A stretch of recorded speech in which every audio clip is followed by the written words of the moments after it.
कि ये रुतबा मेरे सर को तेरे संविधान से मिला, ये सम्मान भी मुझे तेरे संविधान से मिला। औरों को जो मिला होगा मुकद्दर से मिला होगा, हमें तो मुकद्दर भी तेरे संविधान से मिला। बाबा साहब अम्बेडकर की ऐतिहासिक मूर्ति है, ऐतिहासिक प्रतिमा है। वो प्रतिमा के जो प्रांगण का सौंदर्यीकरण हमने किया है, हमें लगा कि इससे अच्छा और इससे विशेष दिन बाबा साहब अम्बेडकर की प्रतिमा के प्रांगण का उद्घाटन करने का नहीं हो सकता है। इसलिए हमने बाबा साहब अम्बेडकर के संविधान दिवस के पूर्व संध्या पर यह कार्यक्रम रखने का फैसला किया और आज हम सब लोग यहां बड़ी संख्या में आप सब लोग यहां उपस्थित हुए।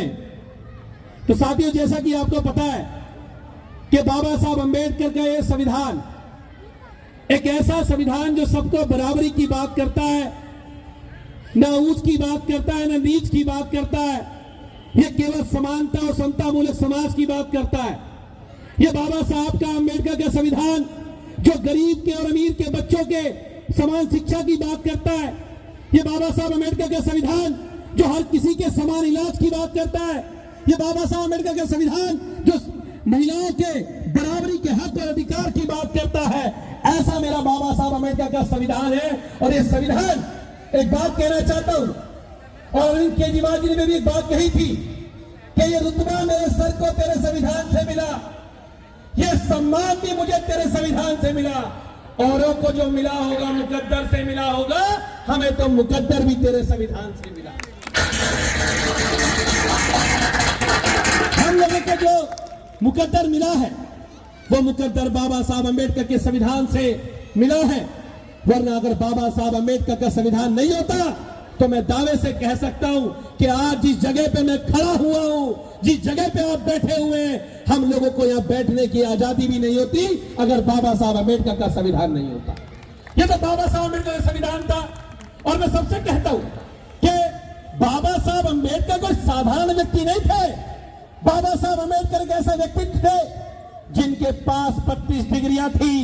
बाबा साहब अम्बेडकर वो व्यक्तित्व थे जिनके पास 2 भाषाओं का ज्ञान था। और बाबा साहब अम्बेडकर वो व्यक्ति है जिनको अमेरिका के राष्ट्रपति भी कहते हैं कि अगर बाबा साहब हमारे देश में होते तो उनकी पूजा सूर्य की तरह हम लोग करते, वो एक सूर्य की तरह होते। वो बाबा साहब का व्यक्तित्व है। हम लोग अगर बाबा साहब को मानते हैं तो इसलिए नहीं मानते, इसलिए मानते हैं कि बाबा साहब अम्बेडकर ने हर समाज के लिए, हर व्यक्ति के लिए, उनके उत्थान के लिए काम करने का काम किया है। और मैं तो हर मंच से कहता हूं और आज से नहीं कहता हूं, अगर मुझे बाबा साहब अम्बेडकर के बारे में ज्ञान नहीं होता, अगर मैं और मेरा परिवार बाबा साहब अम्बेडकर को नहीं मान रहा होता तो आज इस जगह पे मैं खड़ा नहीं होता। ये तो बाबा साहब अम्बेडकर की देन है, बाबा साहब अम्बेडकर के संविधान की देन है कि हम इतनी ताकत के साथ, इतनी मजबूती के साथ इस जगह पे खड़े हुए हैं। ये बाबा साहब की देन है। और मैं और मेरा परिवार मिलकर अगर बाबा साहब अम्बेडकर को अपने चमड़े की जूती पहना दे तो बाबा साहब अम्बेडकर का कर्ज नहीं उतार सकते हम लोग, कभी कर्ज नहीं उतार सकते हम लोग। और केवल मैं नहीं, जब जितने लोग बैठे हैं, जितने मेरी माताएं बहनें बैठे हुए, जितने बड़े बुजुर्ग बैठे हुए, हम सब बाबा साहब की बदौलत तो बैठे हैं। लेकिन बड़ा दुख होता है, बड़ा दुख होता है कि बाबा साहब अम्बेडकर ने जो इस संविधान के अंदर हमें अधिकार दिए हैं, बाबा साहब अम्बेडकर ने जो संविधान के अंदर हम लोगों को अधिकार दिया है, आज की सरकार इस देश के अंदर, इस देश की गद्दी पे बैठ के बाबा साहब अम्बेडकर के संविधान को खत्म करने की बात करते हैं, बाबा साहब अम्बेडकर के संविधान को मिटाने की बात करते हैं। मुझे याद है अभी लोकसभा का चुनाव गया है, उस लोकसभा के चुनाव के अंदर बाबा साहब अम्बेडकर के संविधान को खत्म करने की बात कही। भाजपा के बड़े बड़े सांसदों ने कहा कि हम बाबा साहब अम्बेडकर के संविधान को खत्म कर देंगे। और हमने उस दिन कहा था और हम आज भी कह रहे हैं, किसी में माई के लाल ने दूध नहीं पिलाया कि बाबा साहब अम्बेडकर के संविधान की तरफ खत्म करना छोड़ो, उंगली उठा के दिखा दे, हम उसको मान जाए। ये ताकत है बहुजन समाज के लोगों में है, ये ताकत बाबा साहब को मानने वाले लोगों के अंदर है। ये संविधान खत्म करने की बात करते हैं, ये आरक्षण खत्म करने की बात करते हैं, आरक्षण की समीक्षा की बात करते हैं। अरे मैं कहना चाहता हूं, आरक्षण कोई भीख में नहीं मिला, आरक्षण कोई आर्थिक उन्मूलन का कार्यक्रम नहीं है इस देश के अंदर। आरक्षण इस देश के अंदर 5000 साल तक जो हम लोगों के साथ जाति के आधार पर भेदभाव हुआ, हम लोगों के साथ आर्थिक स्थिति के नाम पे भेदभाव हुआ, उसकी देन है आरक्षण। मैं कहना चाहता हूं, और जब तक ये जाति का भेदभाव खत्म नहीं होगा, इस देश से किसी की औकात नहीं है कि आरक्षण खत्म करके दिखा दे। बता दूं आप लोगों को, ये बाबा साहब का संविधान की देन है हम लोगों को। और ये आज भी इस देश के अंदर आजादी के 77-78 साल बाद भी एक जितेंद्र मेघवाल जब अपनी मूंछ रख लेता है तो मूंछ रखने के नाम पे उसकी हत्या हो जाती है। आज कोई दलित समाज का व्यक्ति अगर किसी अच्छे गांव में घोड़ी चढ़ जाता है तो उसकी हत्या कर दी जाती है। इस देश के अंदर आज भी अंधेरी रात के अंदर उत्तर प्रदेश के हाथरस में एक दलित समाज की बेटी के सबको घरवाओं छीन के जला दिया जाता है। हम किस आजादी की बात करते हैं? हम किस और जाने की बात करते हैं? मैं कहना चाहता हूं उन लोगों से कि तुम्हारी हिम्मत नहीं है, तुम्हारी औकात नहीं है। तुम आज देश के बड़े बड़े पीएसयू को बेच रहे हो, तुम इस देश की बड़ी बड़ी संस्थाओं को बेच रहे हो। तुम सरकारी नौकरियों से आरक्षण खत्म, आपको आरक्षण ना देना पड़े, उसके लिए आप क्या करते हो? उसके लिए इस देश में जो देश की सरकार को चलाने वाले आईएएस पीसीएस होते हैं, आप पीछे के दरबारे से उनकी एंट्री करवाते हो ताकि आपको आरक्षण ना देना पड़े। आप पीछे के दरबारे से भर्ती करते हो। यहां इतने लोग बैठे, मैं पूछना चाहता हूं, अगर आप एक अच्छी सरकारी नौकरी से रिटायर हुए तो क्या आपके बच्चे को अच्छी सरकारी नौकरी मिली आज की डेट में? नहीं मिल रही है। आप तो रिटायर हुए, आप तो नौकरी पे हो, लेकिन आपके परिवार को, आपके बच्चों को आज नौकरी मिलने का काम नहीं होता है। उसको नौकरी नहीं मिलती है क्योंकि इस देश से नौकरी को खत्म कर किया जा चुका है। इस देश में आरक्षण ना देना पड़े, उसके चक्कर में इस देश से सरकारी नौकरियों को खत्म किया जा रहा है और हमारे बच्चे दर दर की ठोकरें खाने का काम कर रहे हैं।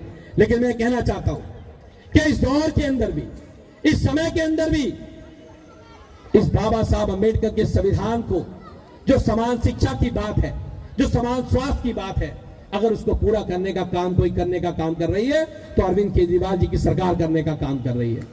और अरविंद केजरीवाल जी जब अभी जेल गए तो मुझे याद है अच्छे से, अरविंद केजरीवाल जी ने कहा था जब जेल से बाहर आए तो उन्होंने कहा कि अगर बाबा साहब अंबेडकर का संविधान नहीं होता तो मैं जेल से बाहर नहीं आ सकता था कभी भी। वो तो बाबा साहब अंबेडकर का संविधान था, जिस संविधान की बदौलत मैं आज जेल से बाहर आया, जिस संविधान की बदौलत मैं जेल से बाहर निकल पाया।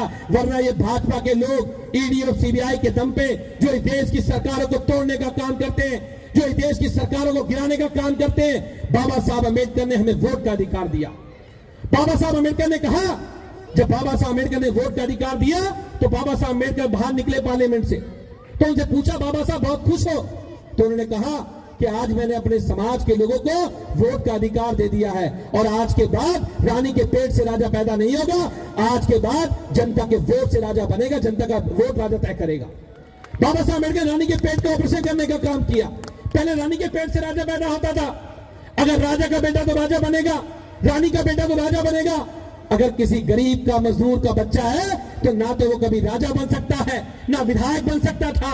लेकिन बाबा साहब अम्बेडकर के संविधान ने जब संविधान दिया, उस संविधान में, उस वोट के अधिकार ने ये ताकत दी कि बड़े से बड़े करोड़पति आदमी को भी, धन्ना सेठ आदमी को भी, गरीब आदमी की झुग्गी झोपड़ी में आके भी पैर पकड़ के वोट मांगने पड़ेंगे, नाक रगड़ के वोट मांगने पड़ेंगे। ये मत समझना कि वो आपके वोट के लिए आते हैं, वो तो बाबा साहब ने वोट का अधिकार दिया इसलिए आपके दर पे आके नाक रगड़ के वोट मांगने का काम करते हैं। अगर रानी के पेट से राजा पैदा हो रहा होता तो वो आप क्या क्यों आते, वो आपसे क्यों बातचीत करते? वो तो बाबा साहब अम्बेडकर की देन है और सबको दिया बाबा साहब ने। मैं नहीं कह रहा दलितों को दिया है, केवल पिछड़ों को दिया है बाबा साहब ने, महिलाओं को बराबरी का अधिकार दिया है। अगर आज 8 घंटे काम करने को मिलते हैं तो इसलिए मिलते हैं क्योंकि बाबा साहब ने दिए, और चाहे उसमें कोई जनरल कास्ट का हो, चाहे कोई एससी कास्ट का हो, चाहे कोई मुस्लिम हो, चाहे कोई कुछ भी हो, सबको बराबरी से 8 घंटे का काम मिलता है। अगर मैटरनिटी की लीव आज महिलाओं को छुट्टी ऑफिस से मिलती है तो सबको मिलती है, केवल दलित समाज की महिलाओं को नहीं मिलती है, सब महिलाओं को मिलती है। सारी महिलाओं के उत्थान के लिए बाबा साहब अम्बेडकर ने काम करने का काम किया। तो हम सबको मिलके इस आज के मौके पर, इस संविधान दिवस के मौके पे, हम सबको यह संकल्प लेना है, जो इस संविधान को मिटाने की बात करते हैं, जब तक उनकी हस्ती नहीं मिट जाती हमें चैन से नहीं बैठना। ये संकल्प लेके आज हम सब लोगों को यहां से उठना है। मैं आप लोगों से पूछना चाहता हूं, कौन कौन लोग तैयार है संकल्प के लिए? बताइए। सब लोग तैयार है? जो संविधान मिटाने की बात करते हैं उनकी हस्ती मिटाओगे? मिटाओगे? मिटाओगे? और अभी लोकसभा का चुनाव हुआ है, टेलर तो उन्होंने देख लिया, पूरे देश में ढिंडोरा पीट रहे 400 पार 400 पार 400 पार। बेचारों को 240 के भी लाले पड़ गए, 240 के भी। लंगड़ी सरकार हो गई, अब बैसाखी की सरकार हो गई। जब भी बैसाखी हटी तो नीचे आ जाएगी सरकार। ये किसी और की ताकत नहीं है, ये तो आप लोगों के बाबा साहब के अनुयायियों की ताकत है। ये बता दूं, जो 400 वालों को 240 पे ला दिया है, बता देता हूं। और उनको कहना चाहता हूं, अभी भी समय, सुधर जाओ। अगर नहीं सुधरोगे तो इस देश से नाम निशान खत्म हो जाएगा इन लोगों का, ये बता देता हूं। बाबा साहब के अन्यायी से पंगा मत लेना, बाबा साहब के मिशन मूवमेंट से पंगा मत लेना। और यह भी बता दूं, चुनाव आएगा, चुनाव में लोग आते हैं, कहते हैं तो हिंदुओं बीजेपी को वोट देना, बीजेपी को। तो मुसलमानों, हिंदू और मुसलमान को लड़ाएंगे, दलित और पिछड़ों को लड़ाएंगे, पिछड़ों में भी आपस में लड़ाएंगे, यादव को गुर्जर से लड़ाएंगे, गुर्जर को जाट से लड़ाएंगे, ऐसी में भी लड़ाएंगे। जैसा बाबूजी ने बताया, जाटव को वाल्मीकि से, वाल्मीकि को धोबी से, धोबी को नाई से, नाई को खटीक से, खटीक को मल्ला से, ऐसे लड़ाने का काम करेंगे। क्योंकि इनको पता है, ये आज नारा दे रहे हैं, क्या नारा दे रहे हैं? कटेंगे तो बटेंगे, बटेंगे तो कटेंगे, दे रहे नारा। आज का देखा होगा आपने। मैं तो कहता हूं, मुझे आपके नारे से मतलब नहीं है, मुझे तो अपने बाबा साहब के नारे से मतलब है कि पढ़ोगे तो बढ़ोगे। बता दूंगा आप लोगों को, अगर पढ़ोगे तो बढ़ोगे, अगर पढ़ोगे तो आगे बढ़ोगे, अगर बढ़ोगे नहीं तो कोई ऐसा रास्ता नहीं है जो आपकी तरक्की का रास्ता तय करे। अगर आपकी तरक्की का रास्ता कुछ तय करेगी तो बाबा साहब अंबेडकर का जो शिक्षा का मंत्र है, जो मूल मंत्र है बाबा साहब का, वही शिक्षा का मूल मंत्र है, उसको मत छोड़ देना। ये आपको अलग अलग मुद्दों में भटकाएंगे, आप अपने मुद्दे पे अड़े रहना। आपका मुद्दा है अपने बच्चों को अच्छी शिक्षा दिलाना, आपका मुद्दा है अपने बच्चों को सिविल सर्विसेज में भेजना, आपका मुद्दा है अपने देश के संविधान को बचाना, बाबा साहब अम्बेडकर के संविधान को बचाना। हमें उस संविधान के मूल मंत्र में चलना है। हमारी कोई जाति कोई धर्म नहीं है, हमारी तो एक ही जाति है और एक ही धर्म है कि हम बाबा साहब अम्बेडकर की औलाद है, हम बाबा साहब अम्बेडकर के अनुयायी हैं। इससे बड़ी हमारी जाति और धर्म का कोई सर्टिफिकेट नहीं है, सबसे बड़ा सर्टिफिकेट यही है। और हम ये भी कहते हैं कि हमारे लिए सबसे बड़ा ग्रंथ अगर कोई है तो ये बाबा साहब अम्बेडकर का संविधान का ग्रंथ है। इस देश में हमारे लिए कोई इससे बड़ा ग्रंथ नहीं है। ये बाबा साहब अम्बेडकर का संविधान का ग्रंथ ही हमारे लिए अच्छी पूंजी है, जिससे हम आगे बढ़ सकते हैं, अपने परिवार को आगे ले जा सकते हैं। तो आप सब लोग यहाँ इतनी बड़ी संख्या में आज इस कार्यक्रम में इकट्ठा हुए हैं।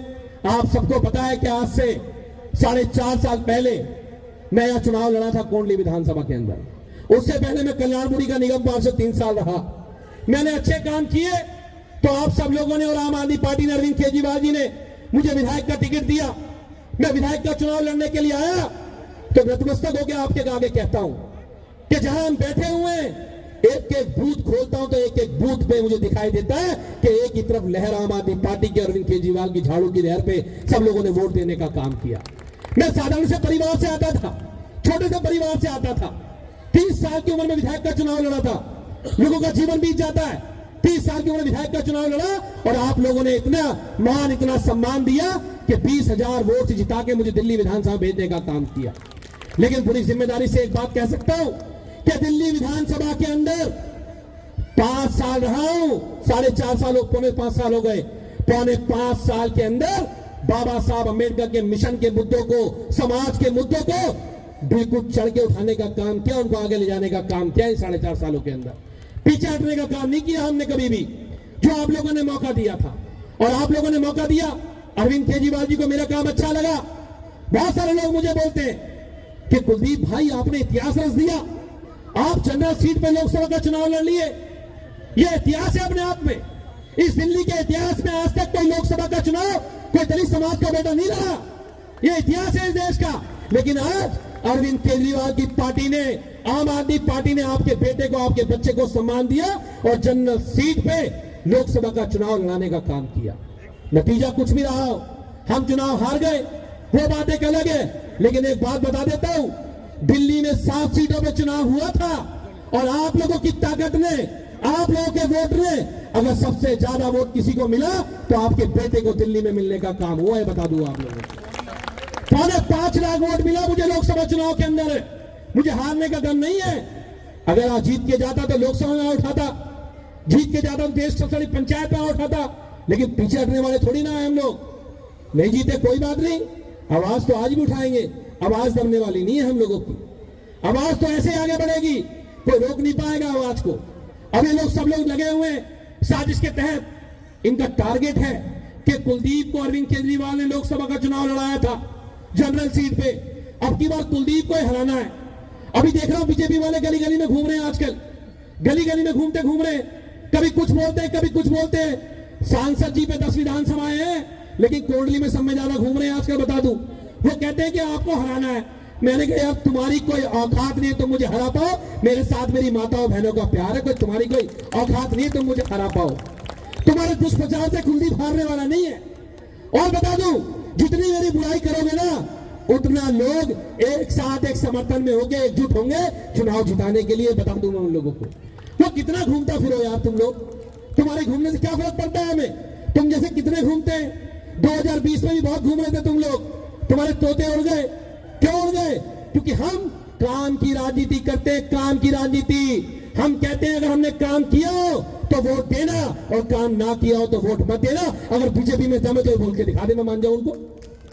और है तब तो बोल के दिखाओ बीजेपी वाले, आओ सामने।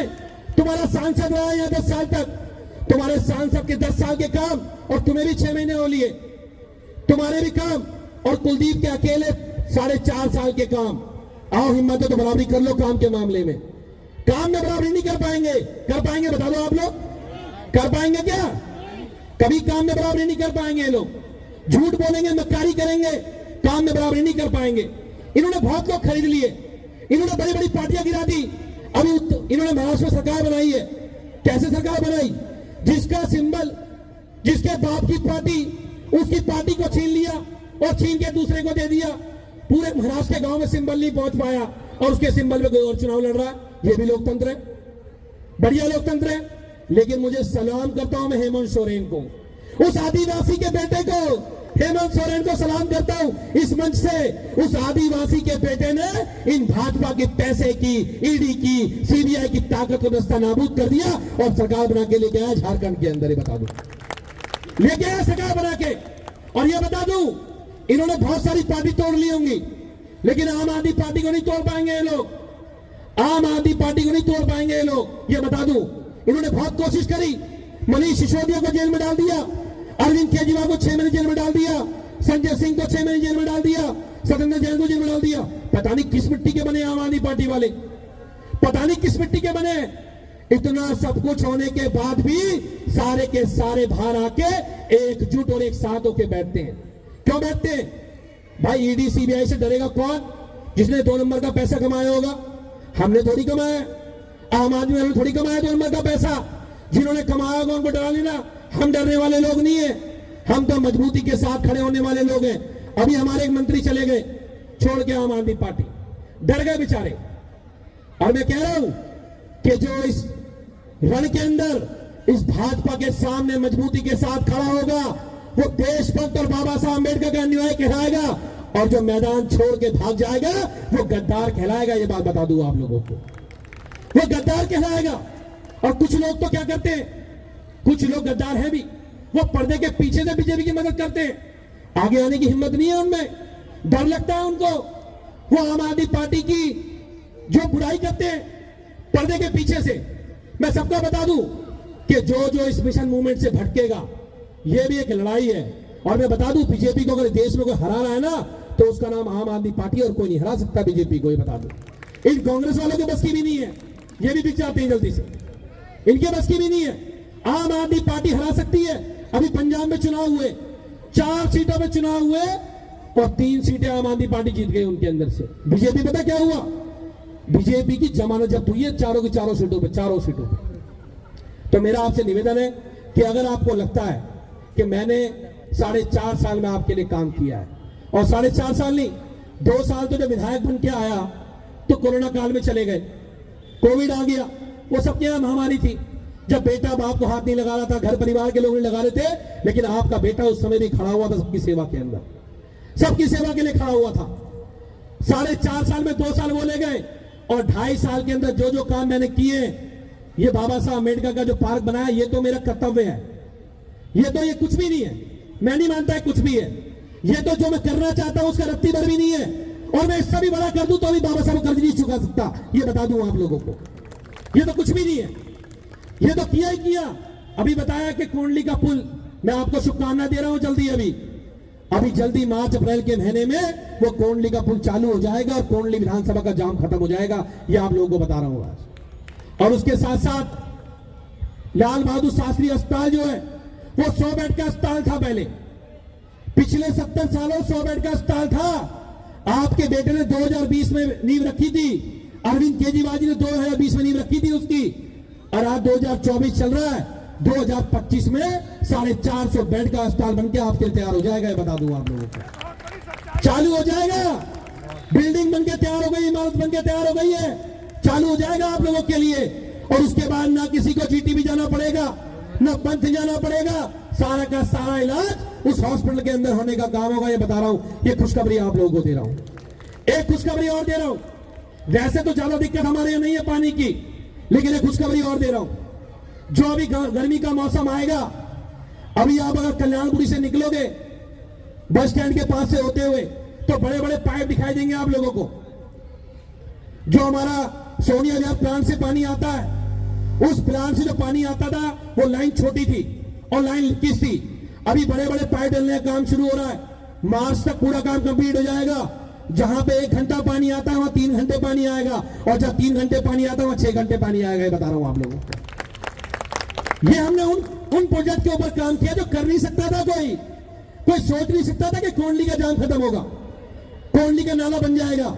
मैंने मुकदमा लेके नाला बनाया, मुकदमा लेके खड़ा रहा हूं मैं वहां पे, लोगों ने खूब डराया, खूब धमकाया, लेकिन हम बाबा साहब के वंशज डरने वाले हैं क्या? हम दबने वाले हैं क्या?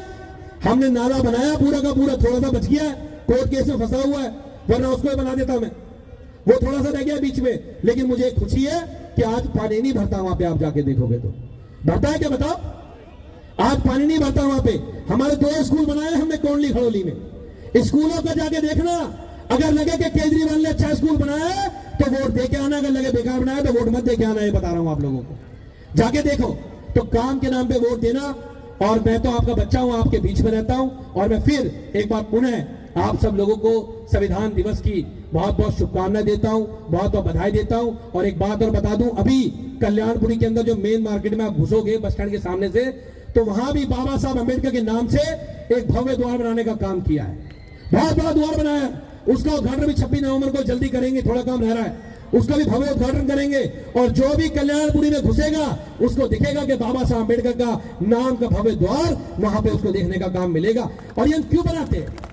ये बस हम इसलिए बनाते हैं ताकि हर आदमी को पता रहे, हर बच्चे को यह पता रहे कि बाबा साहब अम्बेडकर वो व्यक्ति हैं जो क्लास में पीछे बैठने के बाद, छुआछूत होने के बाद, दूर से पानी पीने के बाद उन्होंने बहाने नहीं बनाए, वो उस देश के संविधान निर्माता बने, ये बता दूंगा आप लोगों को। अपने बच्चों को भी बताना आप लोग ये बात कि आपसे ज्यादा मांग डिमांड ना करें। बाबा साहब अम्बेडकर ने जिस परिस्थितियों के अंदर पढ़ाई करके बाबा साहब अम्बेडकर ने देश का संविधान लिखा और लाखों करोड़ों लोगों का उत्थान करने का काम किया, वो बाबा साहब की याद लोगों को आए और बाबा साहब का संघर्ष, उनका बलिदान हमेशा उनके दिमाग में रहे और उनकी प्रेरणा लेके वो आगे बढ़ने का काम करे। इसलिए हमने ये बाबा साहब के नाम से स्मारक बनाने का काम जगह जगह हम करने का काम कर रहे हैं। और उसके साथ अभी आप घोंडली गांव में जाओगे, खड़ोली गांव में, तो वहां एक जाटा चौपाल हुआ करती थी, आपने देखा होगा, कोई सालों से बंद पड़ी हुई थी, सालों से। अभी उसका भी उद्घाटन करूंगा। वहां हमारी बहन बेटियों की शादियां हुआ करेंगी, छोटे मोटे प्रोग्राम हुआ करेंगे, सामाजिक मीटिंग हुआ करेंगी। अब आप जाके देखोगे तो आलीशान मार्बल के साथ बना के तैयार करिए, मैं उद्घाटन करूंगा जल्दी, आपको उसके अंदर आमंत्रित करूंगा। इतने काम है, शाम तक खड़ा रहूंगा तो बताता रहूंगा। हमारे बीच में जो इसके आज के हमारे सिंगर है, मेरे ख्याल से शशि भूषण जी आ चुके भाई हमारे बीच में, और मैं भी आज इनको सुनने के लिए यहाँ पे आया था। तो मैं चाहूंगा कि उसके बाद वो अपना स्टेज ले और आज बाबा साहब के संविधान के दिवस के दिन लोगों को बताएं कि बाबा साहब के संविधान ने हम सब लोगों को क्या क्या अधिकार दिए। तो आप सबका आशीर्वाद मिलेगा, आप सब लोगों का प्यार मिलेगा, तो दोबारा एक रिकॉर्ड मतों के साथ यहां से जीत के आऊंगा और आप सब लोगों के लिए काम करने का काम करूंगा। बाबा साहब अम्बेडकर के मिशन को आगे बढ़ाने का काम करूंगा। साथ देंगे सब लोग, कौन कौन देंगे? सच बदला, छूटो बोलना देगा, सब लोग देंगे। बाबा साहब के प्रांगण में बैठे हो, ध्यान रख लेना। तो आप सबका साथ हमें मिलेगा और हम आगे और कोंडली विधानसभा को विकास की ओर लेके जाएंगे। जय भीम, जय संविधान, जय जय जय जय जय भीम, जय जय जय जय जय भीम, अरे मैं भी बोलूं जय भीम। और एक शेर बोल के बात खत्म करूंगा। वो लोग और थे जो वक्त के सांचे में ढल गए, वो लोग और थे जो वक्त के सांचे में ढल गए, एक भीमराव थे जो वक्त का सांचा बदल गए। ये बाबा साहब अंबेडकर थे जो वक्त का सांचा बदल चुके हैं। अब सांचा उल्टा हो चुका है। अब दलित पिछड़े समाज के लोग किसी के झांसे में आने वाले नहीं है। अब उनके बच्चे भी पढ़ लिख गए हैं, हम लोग भी शिक्षित और विकसित हो गए। तो हम संविधान को समझते हैं, संविधान की प्रस्तावना को समझते हैं, उसको लेके आगे बढ़ेंगे। जय भीम, जय संविधान।